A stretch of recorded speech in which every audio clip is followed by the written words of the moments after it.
73% of paper lead agencies shut down within 18 months, and it's not because they can't generate leads. It's because their contracts are complete garbage. I've reviewed dozens of agency agreements, and the ones making seven figures all have these 5 specific clauses that most agencies completely miss. By the end of this video, you'll know the exact contract language that separates the agencies that are crushing it versus the ones that are just hanging by. For those of you new to my channel, my name is Rafael Hernandez, and I manage over 10 million in ad spend, work with brands like Neil Patel's NP Digital and Uber Suggest, and spent 5 years as a software engineer before building my agency, Great Marketing AI. Let's jump right into it. So here's the thing. Most PPL agencies think that contracts are just legal paperwork.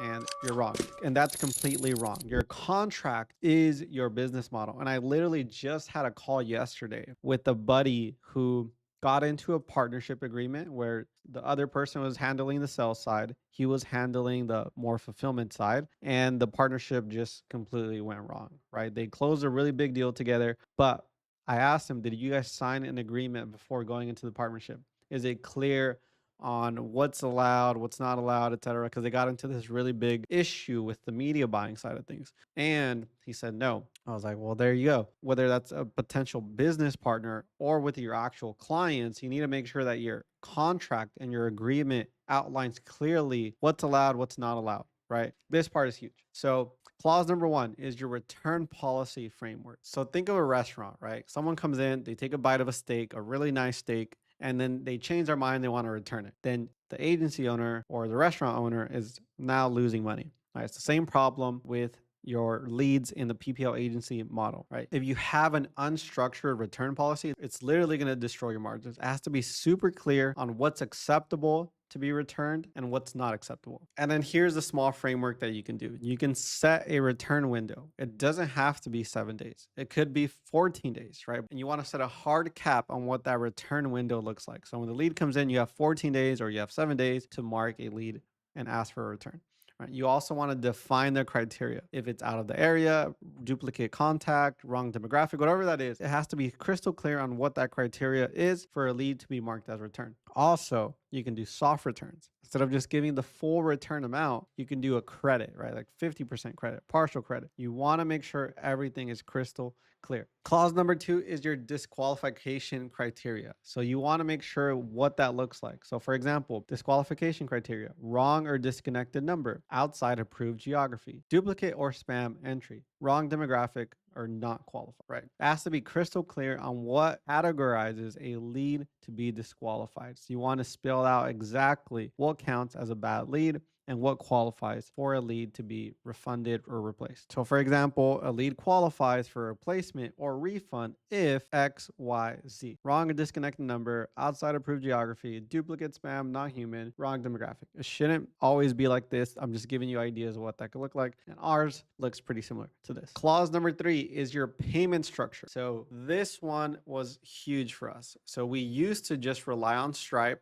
and pay that 3% Stripe fee. But once you start looking at all the fees that are adding up from Stripe, you start realizing you're losing out on thousands of dollars every single year. So you want to make it super clear what the payment looks like. For us, what we usually do is we have our buyers prepay and we give them 2 options. You have the ACH option where there's no fees, takes 2 to 3 days, but there is some fees, but it's like literally almost no fees. Or the Stripe option where we add a 3% fee on top of the payment that they'll pay out. Right. So you want to make sure that's crystal clear on what the terms are. Also, if you're working with someone, whether that's net 7, net 15, whatever that looks like, it has to be crystal clear and outlined in the agreement. Keep in mind, Stripe versus ACH, this was a huge one for us. And here's just a quick little example, right? If you're $30K payment, you're probably paying around $870, almost $1,000 on just Stripe fee. Or you can do ACH and it comes out to like, I don't know, roughly $2 to $3 or something like that, right? So keep that in mind. You could be making a lot more margin just on using ACH. Clause number 4 is lead visibility. You want to clearly outline how you're going to be getting feedback on your lead. So it should be outlined, hey, it's a requirement that every single week we have our disposition sheet or our lead sheet updated with lead status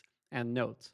right? It should be added in there that this part is a requirement because you need that data, you need that information, that feedback loop to know what's going on with your leads. And literally, you can just tell your buyers you can't optimize what you can't see, so you need that data. Part's important. So you can use a Google Sheet. You can, get CRM access. That one's probably harder for them to give you. CRM. A lot of them won't want to give you full CRM access, or a custom buyer portal. So if you go to leaddistro.ai, lead distribution software, we have a custom buyer portal that we give our clients so they have access to all of their leads. And they're able to update the status, update it with notes, ask for refunds, all in there. Clause number 5, data field standards, actually. And it looks like this, right? Leaddistro.ai. You go here, we have client portal. So you can also white label, add your own logo, all of that on our software. Clause number 5 is what a valid lead actually looks like and what fields they're going to be getting, right? So here's the fields that you're going to get: full name, verified phone, email, insurance carrier, whatever that looks like, right?